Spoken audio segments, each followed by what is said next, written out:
Stay tuned at Tiberias Indonesia Media.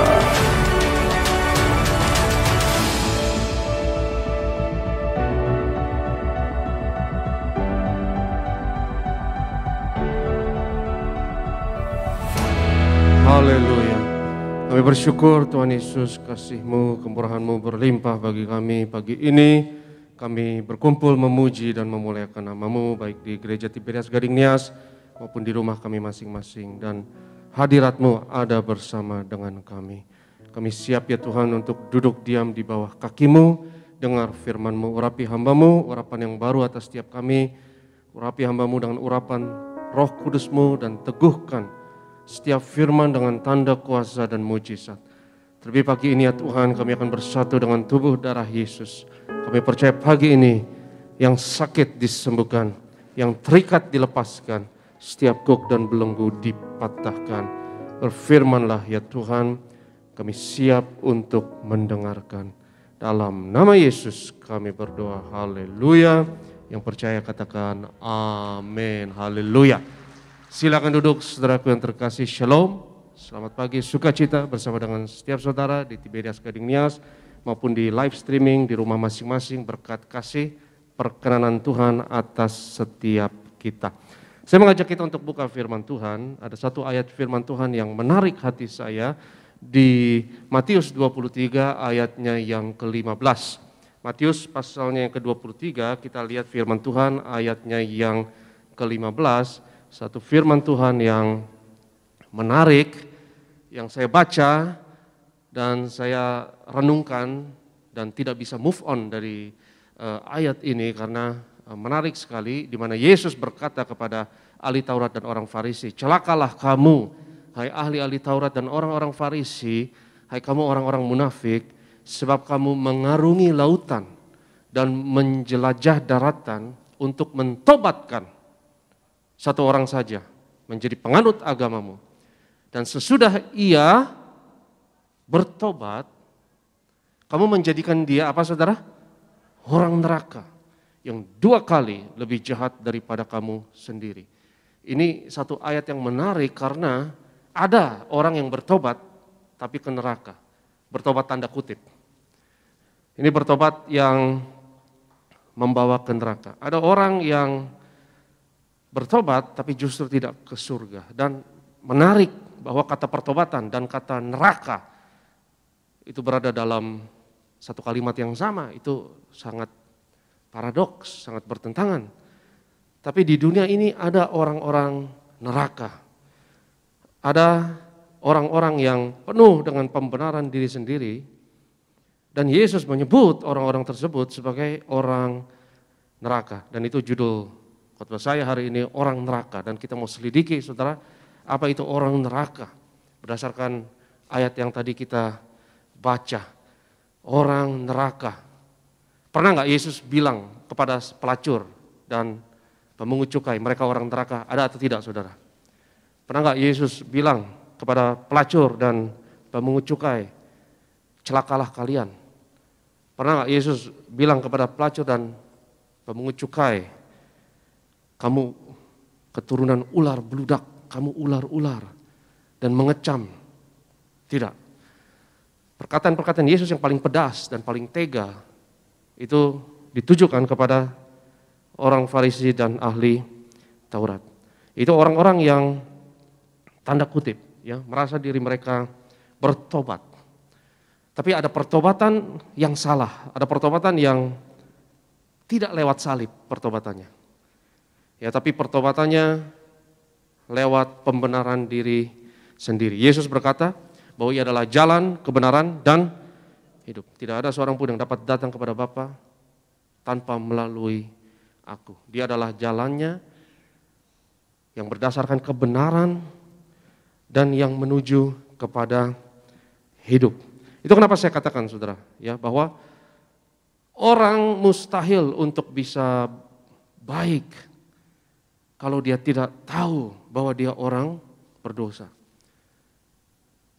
Kita makan pengetahuan yang baik dan pohon pengetahuan yang baik dan yang jahat. Buah dari pohon pengetahuan yang baik dan jahat itu kita makan dan kita mengetahui yang baik dan yang jahat. Dan mustahil orang bisa baik kalau dia tidak tahu bahwa dia sebetulnya jahat. Dan itu kodrat manusia jahat sehingga harus lewat salib. Yang setuju katakan amin. Harus lewat salib. Ya kalau engkau tidak lewat salib, berarti engkau tidak asumsi bahwa dirimu jahat, orang berdosa dan harus bertobat dan harus terima penebusan dan pengampunan dosa. Karena kebenaran harus dicari. Saudara nggak bisa rekayasa kebenaran, saudara nggak bisa menciptakan kebenaran. Alkitab katakan, mintalah maka kamu akan diberi, carilah maka kamu akan mendapat. Kita harus cari kebenaran tersebut. Jangan merekayasa, jangan menciptakan, dan manusia punya kodrat yang harus kita cari kodrat tersebut. Dan Tuhan Sang Pencipta adalah Tuhan yang paling tahu kodrat kita. Kodrat manusia butuh salib. Itu kenapa saya katakan mustahil orang bisa baik kalau dia tidak tahu bahwa sebenarnya dia jahat. Orang yang tahu dia jahat, itu aman loh saudara, aman. Dia bisa baik. Tapi orang Farisi dan ahli Taurat, mereka merasa berdosa atau tidak? Mereka penuh dengan pembenaran diri sendiri. Dan orang-orang yang paling berbahaya di dunia ini adalah orang-orang yang Yesus sebut sebagai orang neraka. Dan mereka, walaupun mereka masih hidup, mereka bawa hawa neraka saudara. Karena dekat-dekat mereka panas. Mereka penuh pembenaran diri sendiri, mereka mentungin orang, mereka merasa diri mereka sebagai orang yang paling berhak masuk surga, dan mereka seperti panitia masuk surga. Mereka yang nentuin siapa yang masuk surga, siapa yang masuk neraka. Dan orang-orang seperti ini justru yang Yesus sebut sebagai orang neraka. Karena mereka menghalangi pintu masuk surga. Coba kita lihat Matius 23 ayatnya yang ke-13, ayat yang di atasnya. Matius 23 ayatnya yang ke-13. Celakalah kamu hai ahli-ahli Taurat dan orang-orang Farisi, hai kamu orang-orang munafik, karena kamu menutup pintu-pintu kerajaan surga di depan orang, sebab kamu sendiri tidak masuk dan kamu merintangi mereka yang berusaha untuk masuk. Orang-orang yang paling berbahaya, orang-orang yang paling jahat di dunia ini adalah orang-orang yang tidak merasa mereka jahat. Mereka tidak merasa jahat. Hitler membunuh 6 juta orang, dia nggak merasa jahat, merasa itu dibenarkan, saudara. Pembunuh-pembunuh massal yang membunuh banyak manusia, dia nggak ngerasa itu jahat, dia bunuh orang dan akan tidur nyenyak, karena itu dibenarkan oleh ajaran mereka, dibenarkan oleh ideologi mereka. Sehingga orang-orang yang tidak tahu mereka butuh keselamatan, mereka jahat, adalah orang-orang yang paling berbahaya. Adalah orang-orang yang penuh dengan pembenaran diri sendiri. Tapi kalau saudara tahu, saudara, kodrat kita adalah jahat dan kita butuh salib, aman. Karena mustahil orang bisa baik kalau dia tidak tahu bahwa dia jahat. Kalau saudara kejar kebaikan tanpa mengetahui bahwa sebenarnya kita juga jahat, bahaya. Orang yang sok baik itu bahaya banget. Karena seperti orang Farisi dan ahli Taurat, dia sok baik. Dia ngejar kebaikan dan dia janjikan surga kepada orang lain, tapi tidak lewat salib, saudaraku. Dan orang seperti itu berbahaya. Orang-orang yang menubrukkan pesawat misalnya ke Menara Kembar, kira-kira mereka tahu nggak mereka jahat? Atau mereka merasa diri mereka paling benar sendiri? Orang-orang yang membunuh atas nama Tuhan, saudaraku yang terkasih, kira-kira mereka tahu? Tidak, mereka jahat. Mereka merasa diri mereka baik, mereka merasa diri mereka paling benar. Kalau seseorang merasa dirinya paling benar, itu orang neraka, saudara. Ya, dan semua orang dipentungin sama dia, semua orang dihukum, dihakimi sama dia, dan dia bisa buat kejahatan tanpa merasa bersalah. Orang-orang yang misal pembunuh berseri, pembunuh berantai, yang membunuh banyak orang misalnya, dia tidak tahu diri mereka jahat loh. Dan orang yang bunuh banyak orang misalnya, Kalau mereka cerita ya, kenapa mereka bisa demikian. Mereka selalu menganggap diri mereka sebagai korban. Selalu ada cerita. Orang-orang yang membunuh banyak orang, misalnya pembunuh berseri, pembunuh berantai yang kita baca di pos kota misalnya atau di lampu merah dan lain sebagainya. Kalau saudara selidiki psikologi mereka, mereka selalu punya sejarah di mana narasinya mereka menganggap dirinya sebagai korban dan selalu ada kepahitan, ada kebencian, mungkin kepada orang tua lah, mungkin disiksa oleh orang tuanya waktu kecil dan tidak bisa mengampuni, lalu balas dendam. Seperti Kain yang balas dendam kepada Habel, padahal marahnya bukan marah kepada Habel, dia marah kepada Tuhan. Lalu dia balas dendam. Jadi selalu ada narasi yang membenarkan tindakan mereka bahwa mereka anggap diri mereka sebagai korban. Sehingga mereka merasa dibenarkan untuk balas dendam dengan perbuatan-perbuatan keji seperti itu. Saudara yang terkasih, kita harus melihat diri kita bukan hanya sebagai korban, tapi sebetulnya kita juga pelaku. Karena yang menyalibkan Yesus di atas kayu salib adalah dosa saudara dan saya. Kita yang menyalibkan anak Allah di kayu salib. Kalau saudara lihat dirimu seperti itu, akan lebih gampang untuk mengampuni orang yang bersalah kepada kita. Kalau kita tahu hutang kita yang banyak sudah dibatalkan oleh Tuhan, dihapus, maka saudara bisa membatalkan hutang orang yang tidak seberapa kepada saudara.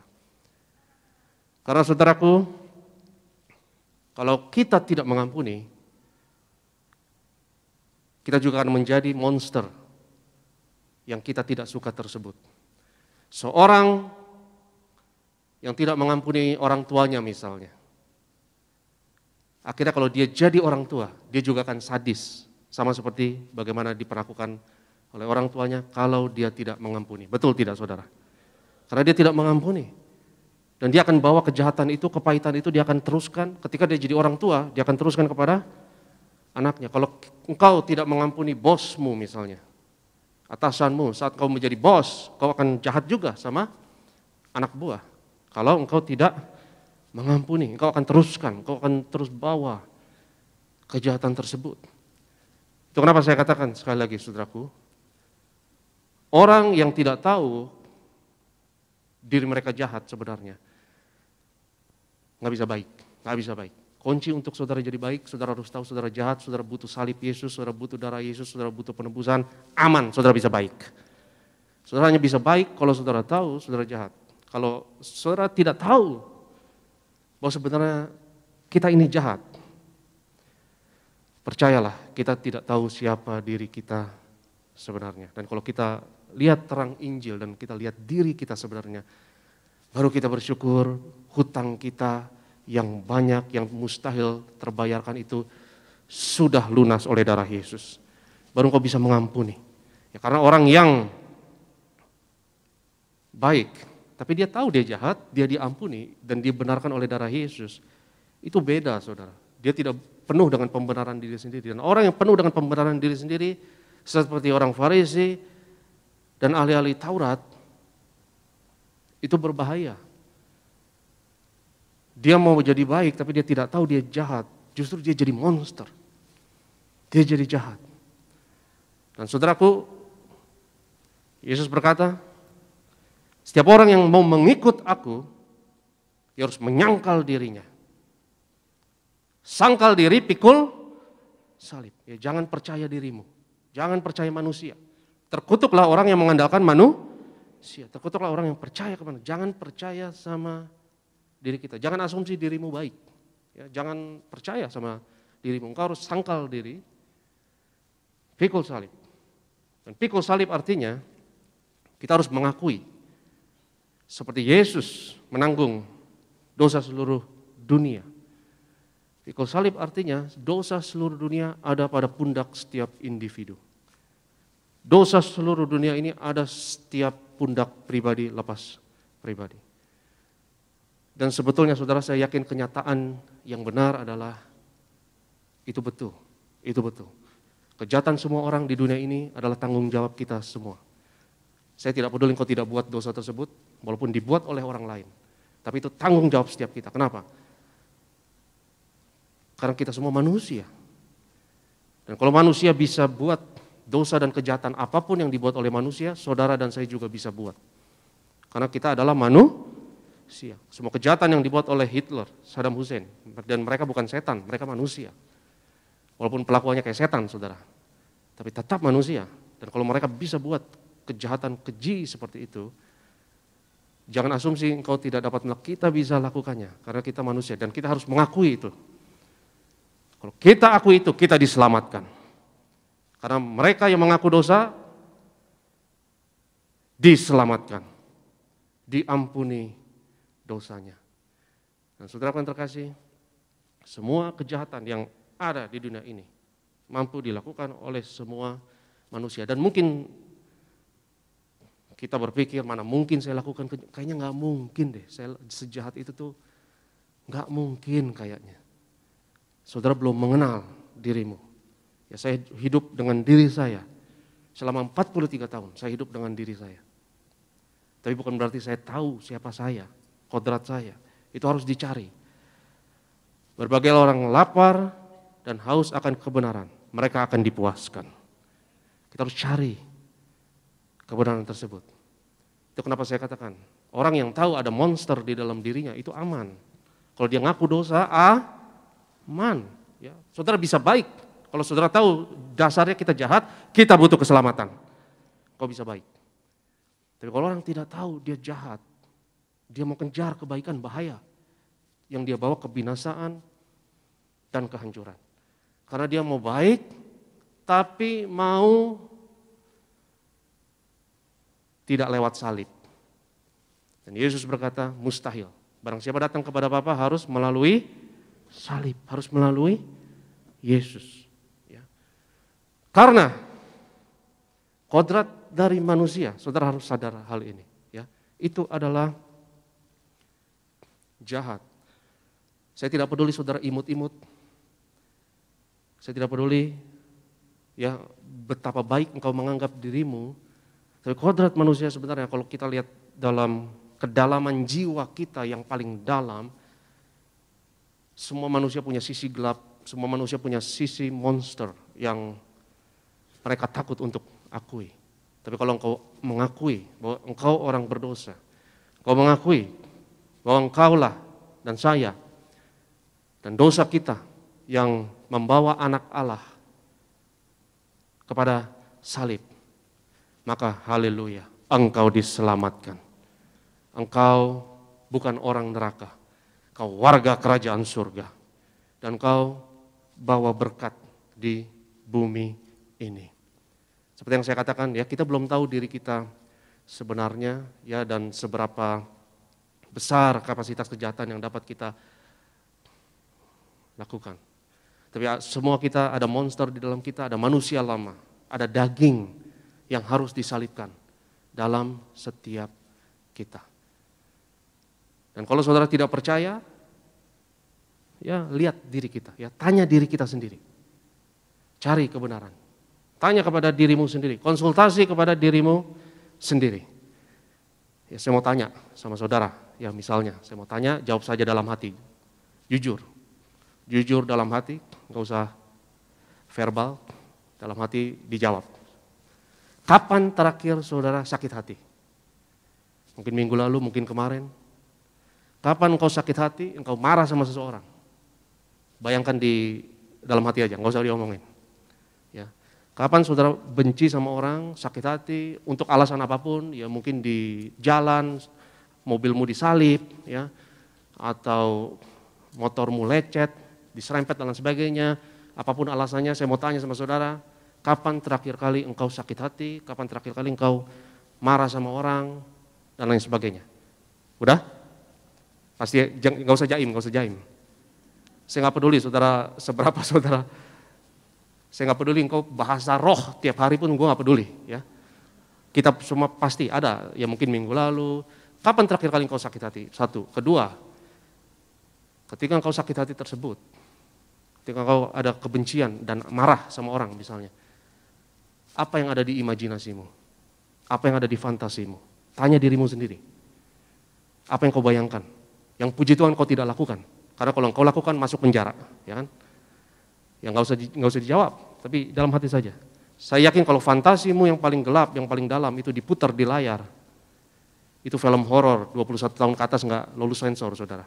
Itu pasti horor semuanya. Kalau kita jujur, artinya ada monster dalam setiap kita. Yang puji Tuhan, monster itu tidak keluar kandang karena kita ditebus oleh darah Yesus. Tetapi saudaraku yang terkasih, ada monster dalam setiap kita. Dan saya tertarik dengan pengalaman Pendeta Pariaji misalnya, yang beliau bukan hanya ke surga dalam kesaksiannya, tapi juga ke neraka. Saya percaya setiap orang justru harus ke neraka dulu sebelum ke surga. Karena mustahil engkau bisa ke surga kalau engkau tidak melihat bahwa kodrat alami kita adalah neraka sebenarnya. Mustahil orang bisa baik kalau dia tidak tahu bahwa dia jahat. Mustahil engkau bisa ke surga kalau engkau tidak lihat bahwa bagianmu sebenarnya adalah neraka. Itu adalah habitat natural kita, saudara. Itu adalah bagian default setting kita. Itu adalah original habitat kita. Tapi karena kasih Tuhan, anugerah Tuhan, oleh darah Yesus, saudara dan saya diangkat menjadi anak Allah. Dan surga menjadi bagian kita. Tapi mustahil engkau bisa jadi baik kalau engkau tidak lihat bahwa dirimu jahat. Orang yang sok baik itu bahaya. Ya, orang yang tidak tahu dirinya jahat juga tidak bisa berguna banyak bagi kerajaan Allah. Ya, karena dia belum melek. Dan Yesus katakan, jadilah tulus seperti merpati, tapi cerdik seperti ular. Ya, jadi mustahil orang bisa baik kalau dia tidak tahu dia jahat, dia butuh keselamatan. Seperti pengalaman, sekali lagi saya singgung pengalaman Pendeta Pariaji. Ya, dia bukan hanya ke surga, tapi dia juga ke neraka. Mustahil kita bisa bangkit bersama Yesus kalau kita tidak mati bersama dengan Yesus. Orang yang tahu dia jahat, dia mau baik. Tapi dia tahu sebenarnya dia jahat. Orang tersebut bisa lawan kejahatan, saudara. Bisa lawan kejahatan dengan kasih, dengan kerendahan hati, dengan kebijakan, dengan hikmat. Karena dia sudah melek. Dia bisa tulus seperti merpati, tapi cerdik seperti ular. Tapi orang yang sok baik, seperti orang Farisi dan ahli Taurat, orang yang dibutakan oleh pembenaran diri sendiri, baik dari ajaran yang salah, yang tidak melewati salib, atau lewat ideologi, saudaraku. Dia sok baik, dia mau lawan kejahatan. Dia janjikan surga. Tapi justru hasilnya adalah kebinasaan. Hasil dari segala sesuatu haruslah hidup. Karena Yesus adalah jalan, kebenaran, dan yang membawa kepada ujung-ujungnya hidup. Dan Tuhan Yesus mau kasih saudara dan saya hidup. Yang percaya katakan amin. Hidup. Dan kalau kita ngomong hidup, dan kalau kita dengar kata hidup yang kekal, saya mengerti. Pasti kecenderungan kita adalah berpikir akhirat langsung. Surga, neraka, akhirat. Tapi saudara pun terkasih, Yesus mau memberkati kita, menyelamatkan kita, bukan hanya akhirat nanti. Tapi dia mau bawa kehidupan dalam kehidupan kita yang sekarang ini jadi berkat. Kemanapun saudara berada, engkau jadi berkat. Bukan hanya akhirat, tapi hidup. Selama saudara masih bernafas ini, selama jantungmu masih berdetak, selama hayat masih di kandung badan, Tuhan Yesus juga mau bawa hidup kepada kita. Kita lihat firman Tuhan dalam Mazmur 34 ayat 13 sampai 15. Mazmur 34, kita lihat ayat 13 sampai 15. Berbicara mengenai hidup. Saya katakan bahwa hidup, tentu hidup yang kekal, menyangkut akhirat, tentu hidup selama-lamanya di akhirat. Tapi juga menyangkut hidup sekarang ini. Siapakah orang yang menyukai hidup, yang mengingini umur panjang untuk menikmati yang baik? Saudara, di akhirat nanti saudara butuh umur panjang atau tidak? Enggak butuh. Saudara butuh umur panjang sekarang ini, amin. Saya berdoa saudara sehat umur panjang. Kita butuh umur panjang sekarang. Jadi hidup itu juga mengenai hidup yang sekarang ini. Kalau kita bicara hidup yang kekal, kita cenderung akhirat. Betul. Akhirat itu ada, surga neraka ada, alam roh itu ada. Betul. Hidup yang kekal adalah hidup selama-lamanya. Tapi 5 tahun ke depan, 10 tahun ke depan, 30 tahun ke depan, kita harus juga pikirin. Karena itu juga termasuk dalam, itu adalah subset, itu adalah bagian dari hidup selama-lamanya. Dan selama saudara sebagai anak Tuhan ada di bumi ini, engkau adalah garam dan terang dunia. Saya ngerti, kita gunakan Yesus misalnya, atau kita manfaatkan Tuhan Yesus untuk bisa ke surga. Tapi Tuhan mau gunakan kita, mau pakai kita untuk bawa surga ke bumi. Karena saudara adalah gerejanya, engkau adalah tubuh Kristus. Dan Tuhan mau berkati dunia ini lewat siapa lagi? Kalau bukan orang-orang percaya yang pikul salib. Kita lihat Ulangan 30, Ulangan pasalnya yang ke-30. Kita mau lihat ayat yang ke-19 sampai yang ke-20. Ulangan pasal 30, kita lihat ayat 19 sampai 20. Aku memanggil langit dan bumi menjadi saksi terhadap kamu pada hari ini. Kepadamu kuperhadapkan apa? Kehidupan dan kematian, berkat dan kutuk. Pilihlah kehidupan supaya engkau hidup, baik engkau maupun keturunanmu. Lanjut. Dengan mengasihi Tuhan Allahmu, mendengarkan suaranya dan berpaut pada, sebab hal itu berarti hidupmu dan lanjut umurmu. Saya mau tanya sama saudara sekali lagi. Kalau saudara sudah di surga, saudara butuh umur panjang atau tidak? Enggak butuh. Kapan saudara butuh umur panjang? Sekarang. Ya, jadi karena begitu besar kasih Allah akan dunia ini. Saudara, Tuhan mengasihi dunia ini. Yesus mati bukan untuk orang Kristen, tapi Yesus mati untuk setiap dunia. Dan orang-orang Kristen, orang-orang percaya, anak-anak Tuhan harus bawa berkat pada dunia ini. Ya, tentu kita mau ke surga. Tapi jangan dorong semuanya ke akhirat. Selama saudara masih ada di dunia ini, engkau harus, Alkitab katakan, usahakanlah kesejahteraan kotamu. Engkau harus berusaha agar dunia ini diberkati Tuhan. Ada beberapa orang misalnya yang berargumen mengenai keberadaan Tuhan. Mereka berkata begini, kalau Tuhan ini ada, kenapa masih ada kemiskinan? Kalau Tuhan ini ada, kok ada penyakit misalnya? Kok ada bayi yang sakit, yang belum pernah berdosa, nggak adil banget. Dengan kata lain, orang-orang itu berargumen, kalau Tuhan ini ada, kenapa kurang ada kebaikan di dunia ini? Tapi saya bisa balik pertanyaan itu menjadi begini, saudara. Ya, saya bisa balik begini, kalau Tuhan tidak ada, kenapa kodrat manusia yang sangat jahat, yang manusia layaknya itu adalah kebinasaan dan kehancuran. Dan kalau saya katakan kebinasaan dan kehancuran, saya juga bukan hanya mengacu kepada akhirat, tapi kepada dunia ini, saudara. Kepada hidup kita sekarang ini. Tapi kita lihat hidup kita di dunia ini sekarang juga nggak jelek-jelek banget. Dan justru angkatan yang paling diberkati di seluruh dunia adalah angkatan saudara dan saya. Kita sangat diberkati di dunia ini, sangat diberkati. Ya.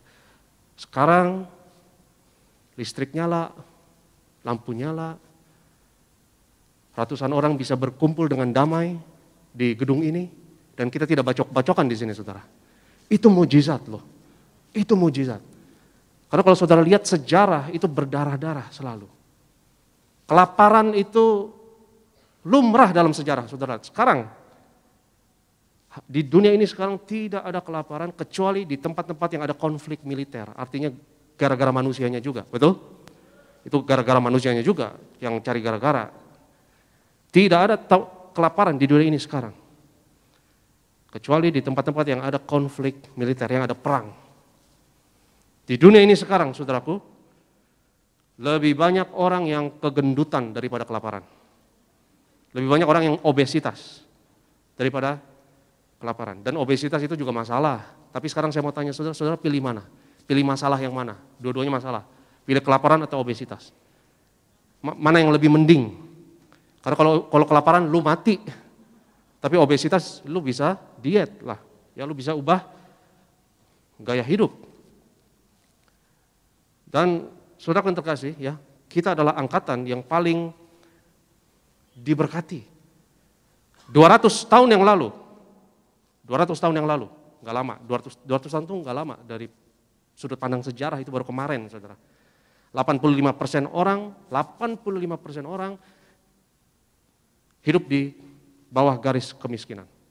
85%, sekarang adalah 16%. Jadi kemungkinan besar kakek-kakek buyut saya, kemungkinan besar hidup di bawah garis kemiskinan. 85%, sekarang 16%. Ya, dan PBB memproyeksikan ya, mungkin di zaman kita akan lihat orang yang hidup di bawah garis kemiskinan ini tidak akan ada lagi. Dengan definisi Bank Dunia, yang hidup di bawah $1 per hari, itu definisi di bawah garis kemiskinan. Ya, 150 tahun yang lalu, saudaraku yang terkasih, masih ada perbudakan. 150 tahun lalu masih ada perbudakan, dan perbudakan itu legal. Tapi kita manusia yang jahat, yang kodratnya jahat. Kita ciptakan satu konsep yang luar biasa, yang menurut saya mujizat hak asasi manusia dan demokrasi. Dan kita hapus perbudakan. Manusia yang jahat bisa mulia dan bisa beradab. Saudara yang terkasih, misalnya 100 tahun yang lalu, 150 tahun yang lalu tepatnya, rata-rata hidup manusia itu 30 tahun. Tapi sekarang 68 tahun, karena kemajuan di bidang medis, kemajuan di bidang obat-obatan, sanitasi, dan teknologi. 150 tahun yang lalu infeksi itu hidup dan mati. 150 tahun yang lalu influenza, flu itu hidup dan mati. 150 tahun yang lalu, saudaraku, jumlah kematian bayi, jumlah kematian anak prematur itu 40%, 150 tahun, 40%. Sekarang 0,7%, kurang dari 1%. 150 tahun yang lalu, jumlah kematian ibu yang melahirkan itu hampir 50%, 150 tahun yang lalu. Sekarang kurang dari 1%. Saya mau katakan kepada saudara dan saya sangat diberkati. Dunia bukan neraka banget, nggak sempurna, tapi nggak jelek-jelek banget. Kalau saudara mau bersungut-sungut, ingat ini, engkau sangat diberkati di zaman ini. Dan kenapa kita sangat diberkati zaman ini? Saya percaya ada satu faktor yang mencegah kejahatan manusia itu termanifestasi secara sempurna. Ada kekuatan yang luar biasa yang mencegah kebinasaan, namanya adalah kerajaan Allah. Dan kerajaan Allah ada di dunia ini, sudah ada di sini. Yesus katakan kerajaan Allah ada di antara kamu. Kerajaan Allah ada di saudara dan saya. Karena kehidupan dan kematian ada pada mulut kita, surga dan neraka ada pada pilihan kita. Dan kita harus cari kerajaan ini. Karena kalau saudara cari, semuanya akan ditambahkan kepadamu. Kalau saudara utamakan kepentingan kerajaan Allah lebih daripada kepentingan diri kita sendiri, semuanya akan ditambahkan kepada kita. Maka kepentingan-kepentinganmu akan Tuhan pelihara. Semuanya akan ditambahkan. Saya percaya saudara, dunia ini harusnya hancur. Karena kodrat manusia yang jahat. Harusnya kita bacok-bacokan nih satu sama lain. Ya kalau kita bisa damai, bisa beradab, teknologi bisa maju, ekonomi bisa maju, itu ada faktor X. Itu anomali, itu aneh. Seorang profesor dari Harvard, antropolog yang bernama Joseph Henrich menulis buku judulnya The Weirdest People, orang yang paling aneh, generasi yang paling aneh. Saya nggak tahu Joseph Henrich itu Kristen atau tidak, saya tidak tahu, tapi dia akademisi yang sangat terhormat dari Harvard, dan dia menulis buku tersebut. Dia memberi kredit kepada peradaban-peradaban yang berbasis Kristen, yang membawa berkat dan tren-tren positif yang saya sebutkan tadi barusan, daftar statistik semuanya. Itu tren-tren positif itu ada karena, saudaraku, di dunia ini puji Tuhan, ada peradaban-peradaban yang berbasis Kristen, yang memberkati, yang menjadi terang, yang menjadi mesin pertumbuhan ekonomi, dan mesin kemajuan zaman di dunia ini. Dihasilkan oleh peradaban-peradaban yang berbasis Kristen. Ada kerajaan yang tidak kelihatan kasat mata, yang memberkati seluruh dunia, dan kerajaan itu ada dalam setiap saudara dan saya mau katakan, kerajaan itu adalah kerajaan Allah. Saudara, bukan hanya terima Yesus, kita mati ke surga. Tapi saya percaya saudara terima Yesus, supaya saudara selama hidup ini, saudara bawa surga ke bumi. Saudara dimanapun berada, jadi berkat. Satu orang bertobat, wajah dunia akan berubah. Satu orang bertobat, saudaraku, ada terang yang baru, ada garam yang baru, saudara bawa berkat luar biasa. Karena saya percaya harapan dunia ini bukan pada kebijakan pemerintah atau hal yang lain. Harapan dunia ini adalah satu orang bertobat, pikul salib, satu surga bersuka cita. Satu orang bertobat, bawa berkat luar biasa, saudara bisa bawa dampak yang luar biasa bagi generasi ini. Itu kenapa Gembala Sidang Pendeta Pariji selalu katakan, bagi orang percaya, generasi minyak anggur harus the best di bidangnya. Bagaimana saudara jadi berkat bagi banyak orang sambil kita menantikan kedatangan Tuhan. Jadi the best di bidang kita. Karena saudara harus jadi the best dan penuhi potensi dirimu sebanyak-banyaknya dan wujudkan Kristus di dalam dirimu sebanyak-banyaknya. Karena kerajaan Allah membutuhkan pelayanan saudara dan saya. Seperti Yusuf jadi the best, seperti Daniel jadi the best, seperti Esther jadi the best. Dan pada hari pada hari darurat, pada masa emergency, jasa mereka Tuhan butuhkan. Saudara harus jadi the best, karena jasa saudara dan saya satu saat nanti akan dibutuhkan kerajaan Allah. Dan kita tidak tahu waktunya, tapi kita harus siap, pikul salib, jadi the best dalam segala bidang kita yang kita kerjakan. Karena saudara dan saya adalah bagian dari kerajaan yang paling powerful, yang paling luar biasa. Yang enggak kelihatan, tapi efeknya kelihatan banget. Efeknya kelihatan banget. Dan efeknya seperti yang saya katakan tadi, statistik-statistik yang memberkati seluruh dunia, yang menunjukkan tren dunia ini menuju ke arah yang jauh lebih baik. Dan makin jauh dari neraka yang seharusnya kita terima, saudara. Yang layak kita terima itu kehancuran dan kebinasaan. Tapi kita lihat efek kerajaan Allah luar biasa. Yang percaya katakan amin. Saudara siap perjamuan kudus. Saya undang worship leader, saya undang imam pemusik. Kita mau sembah Tuhan sebelum kita terima tubuh dan darah Yesus. Mari kita bangkit berdiri dalam hadirat Tuhan. Kita sembah Tuhan. Sebab Dia hidup. Ada hari esok. Haleluya. Sebab Dia hidup, ada hari esok. Sebab Dia hidup, ku tak gentar.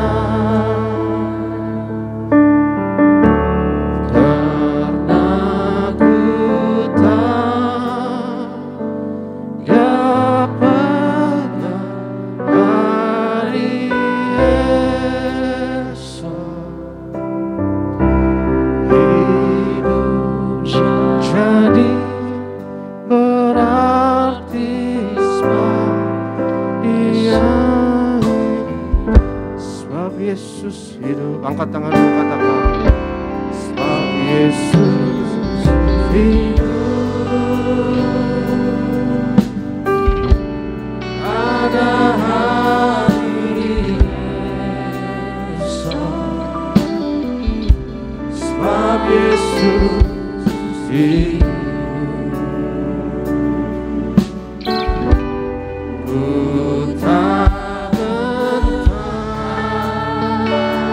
karena ku tahu,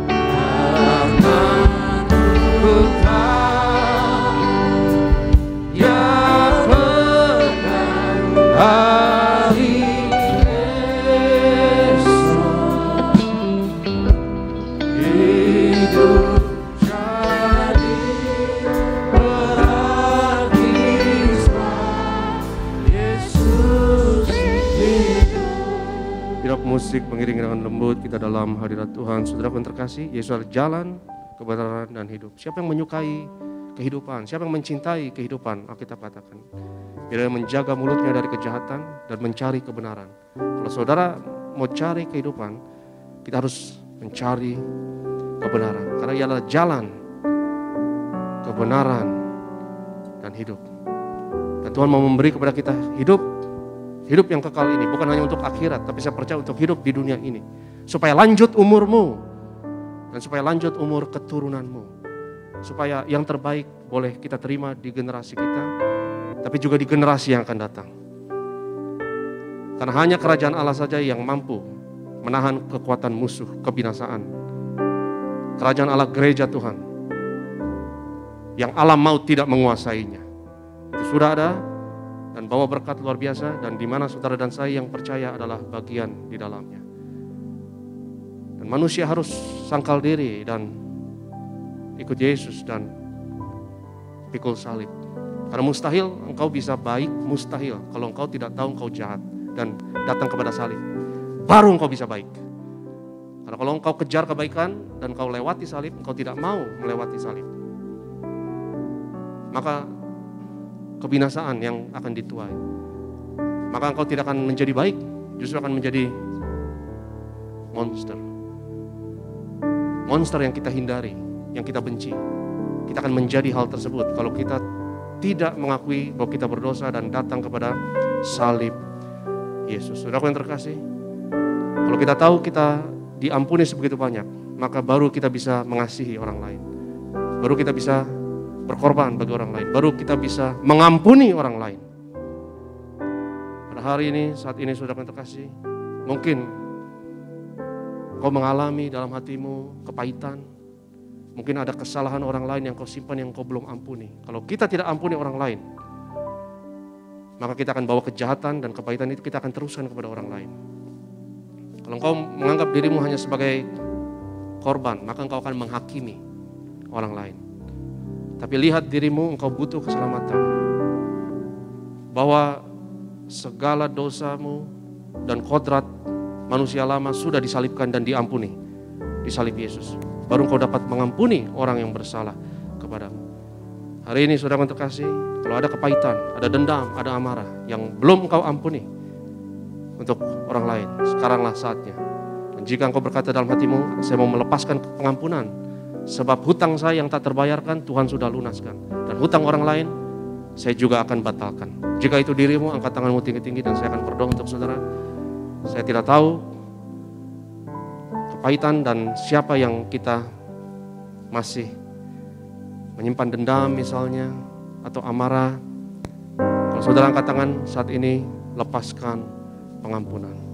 Setiap saudara yang angkat tangan, katakan bersama saya, Tuhan Yesus, hari ini aku tahu darah-Mu menyucikan aku. Aku yang berdosa, aku yang jahat. Tuhan sudah ampuni. Tuhan berikan kodrat baru sebagai ciptaan baru, sebagai anak Allah. Maka hari ini, kesalahan siapapun, aku lepaskan pengampunan. Hutang siapapun kepadaku, aku batalkan. Sebab hutangku Tuhan sudah lunaskan. Hutang yang tidak terbayarkan, Tuhan sudah batalkan. Dan aku yang jahat, Kau berikan kodrat baru menjadi anak Allah dalam nama Yesus. Hari ini aku ampuni. Saudara sebut nama orang tersebut pelan-pelan, saudara sebutkan dan ampuni. Lepaskan pengampunan Tuhan. Dan Engkau memiliki kodrat baru sebagai ciptaan baru, sebagai anak Allah yang dikuduskan oleh darah Yesus. Yang percaya katakan amin. Sekali lagi angkat tanganmu di hadapan Tuhan. Sebab Yesus hidup.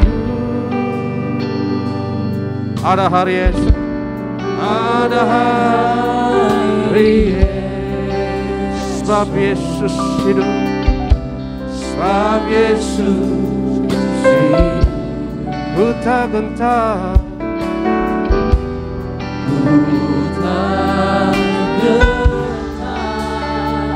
karena ku tahu,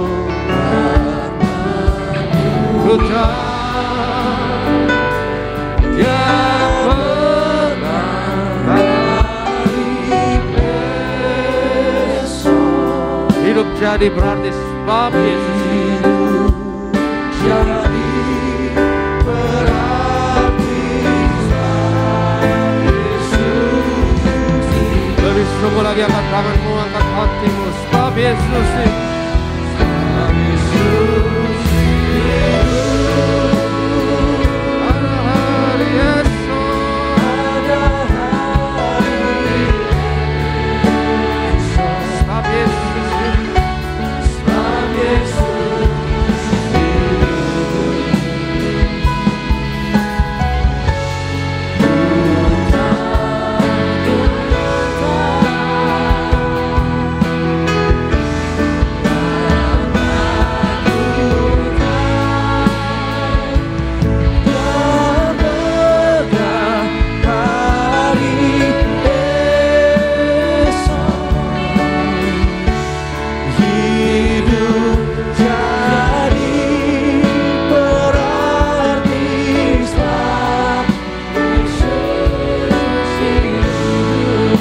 jadi berarti sebab Yesus hidup.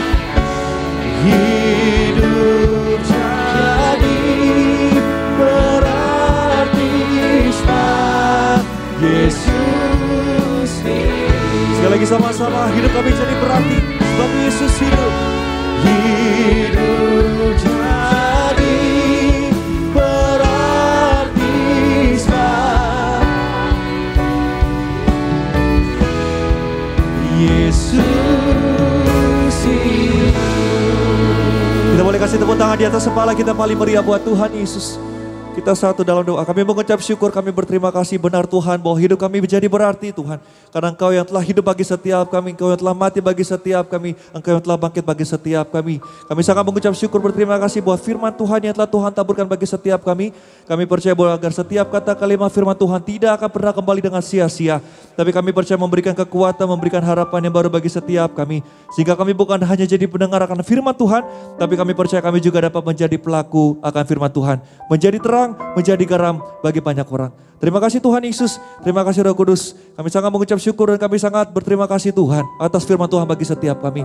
Maka sebentar Tuhan Yesus Kristus kami akan terima tubuh darah Tuhan. Namun setelah itu Tuhan Yesus kami akan berikan persembahan kami yang terbaik buat Tuhan Yesus. Tuhan boleh berkati setiap tangan-tangan yang akan berikan persembahan pada pagi hari ini.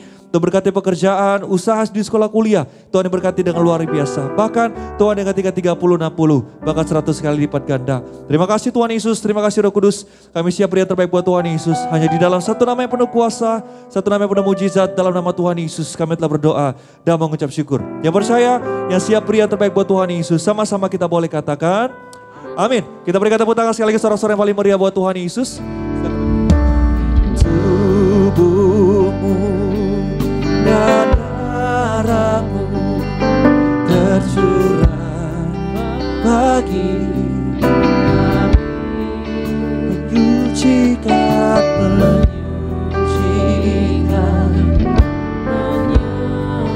sempurnakan hidup kami.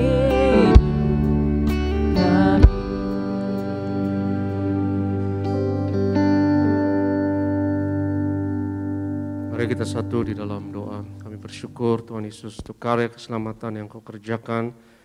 Di atas kayu salib Kau berikan hidupmu, nyawamu, ganti kami. Kami menghormati penderitaan, kesengsaraan yang Kau lalui. Dengan menghampiri meja perjamuan-Mu yang kudus dengan roti dan anggur di tangan kami. Roti dan anggur adalah bukti setiap penyakit kami sudah disembuhkan. Roti dan anggur adalah bukti semuanya sudah selesai di atas kayu salib. Maka dengan perjamuan kudus ini kami nyatakan karya penebusan Yesus 2000 tahun yang lalu berlaku atas kami, atas keluarga kami. Mari kita angkat tubuh Tuhan. Yesus adalah imam besar agung dari pengakuan iman kita. Inilah pengakuan, inilah syahadat kita. Dalam nama Yesus, inilah roti hidup yang turun dari surga. Inilah tubuh Tuhan Yesus Kristus yang tergantung di atas kayu salib. Yang pertama, yang memberi keselamatan, hidup kekal di kerajaan surga. Yang kedua, tubuh Yesus menyempurnakan tubuhku agar sehat sempurna. Menyempurnakan jiwa dan rohku agar aku dan keluargaku dibangkitkan pada akhir zaman. Yang ketiga, tubuh Yesus tertikam, tertombak di atas kayu salib. Kami tolak pisau operasi, pisau bedah, tidak jamah tubuhku. Kami tolak terkapar di rumah sakit. Kami tolak terkapar di meja operasi. Kami tolak celaka, mara bahaya, malapetaka. Kami tolak terkapar di ruang ICU. Aku percaya segala kutuk, segala penyakit, kelemahan sudah diangkat, sudah diselesaikan di atas kayu salib dalam nama Yesus. Inilah tubuh Tuhan Yesus Kristus. Kita makan, inilah tubuh Yesus.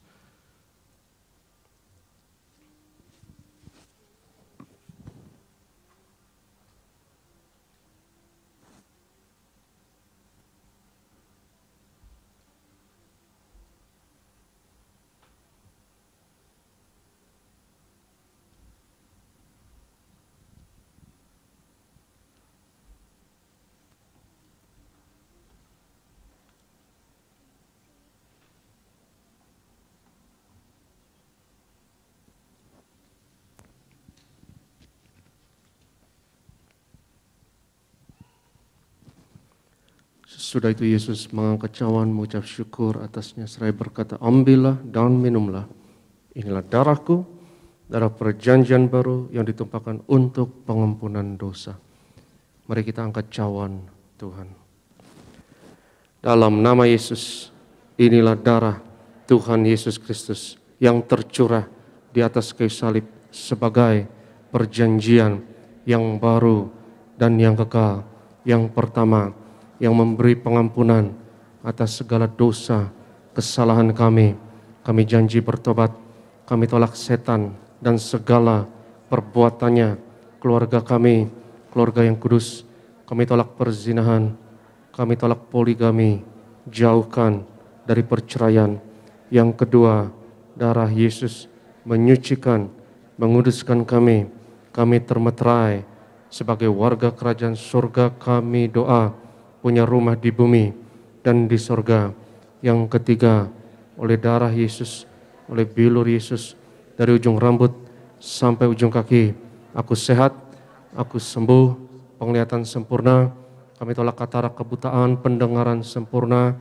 Kami tolak tuli, setiap sistem dalam tubuhku sempurna, kekebalan tubuh, imunitas, antibodi, pernafasan sempurna. Kami tolak COVID-19, kami tolak virus corona, segala variannya atasku dan keluargaku.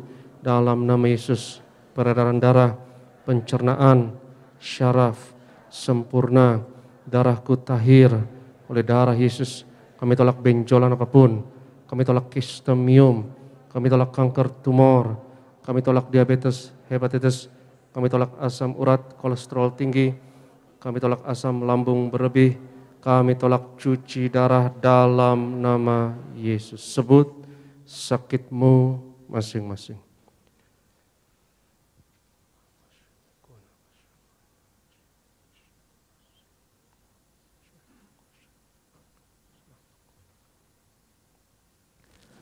Tuhan Yesus yang mengajarkan kepada gereja Tiberias bahwa perjamuan kudus ini lebih dari roti mana bangsa Israel 40 tahun di padang gurun dengan roti mana makan tidur diberkati, tidak kekurangan, kasut jubah tidak rusak, selalu baru dengan tubuh darah Yesus. Berkat kami lebih dari itu. Kami tolak kemiskinan, kami tolak roh kegagalan, kami tolak roh kekurangan, hutang-hutang pribadi lunas bulan ini. Kami tolak kebangkrutan. Aku percaya segala kutuk, segala penyakit kemiskinan sudah diangkat, sudah diselesaikan di atas kayu salib dalam nama Yesus. Inilah darah Tuhan Yesus Kristus. Kita minum, inilah darah Yesus. Firman Tuhan katakan, di mana 2-3 orang percaya sepakat, yang diikat di bumi diikat di surga. Apa yang dilepaskan di bumi dilepaskan di surga. Mari kita doa sepakat untuk minyak urapan ini. Kita angkat minyak urapan, baik saudara di gereja Gading Nias maupun di rumah masing-masing. Kita katakan bersama, dalam nama Bapa, Anak, Roh Kudus, dalam nama Tuhan Yesus Kristus. Inilah minyak urapan yang kudus untuk memuliakan Allah dan manusia. Kami muliakan Yesus, Tuhan dan Allah kami yang ada di tengah kami, memberkati kami. Setiap tetes oles dari minyak urapan ini hari ini, yang sakit disembuhkan, mengusir setan-setan, hancurkan kuasa kegelapan, patahkan segala kuk dan belenggu dalam nama Yesus. Inilah minyak urapan. Oleskan atas kening, atas dahi, atas kepala saudara. Hari ini engkau diurapi Tuhan. Urapan Tuhan atasmu melebihi sekutu-sekutumu. Dalam nama Yesus, inilah minyak urapan. Kami berdoa ya Tuhan, untuk setiap pokok yang tertulis dalam kertas doa ini, kami bawa pergumulan, kerinduan, keinginan anak-anak-Mu, Engkau yang berfirman, doa orang benar dengan yakin didoakan besar kuasanya. Kami percaya pagi ini doa kami besar kuasanya. Tuhan dengar, Tuhan jawab doa kami. Kami berdoa bersyafaat, berkati gerejamu ya Tuhan, berkati gembala dan ibu. Tuhan beri umur panjang dan kesehatan. Hamba-hambamu di Tiberias yang melayani khususnya hari ini ya Tuhan. Berkati lindungi setiap kami, khususnya di tempat ini. Berkati Pak Sony dan rekan worship leader. Juga berkati urapi imam pemusik, para singer, Asyar Collectance Greeters, Pak Ronald, Pak Koordinator dan rekan-rekan pekerja, bagian media, bagian security. Kami doa ya Tuhan, lewat pelayanan kami, bilangan orang benar di Indonesia terus bertambah.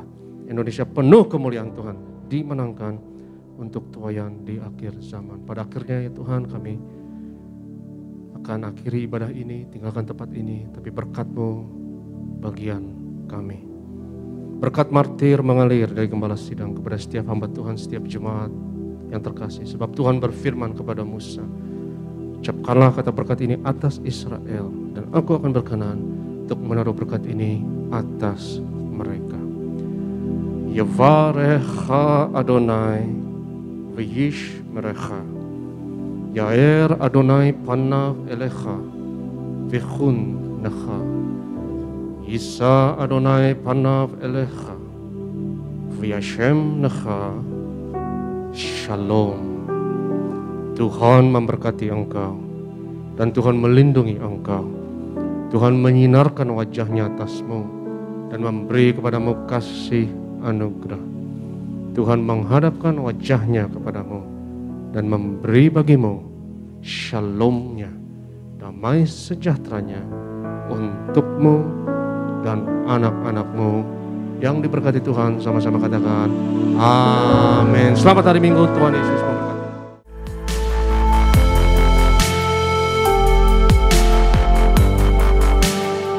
Stay tuned at Tiberias Indonesia Media.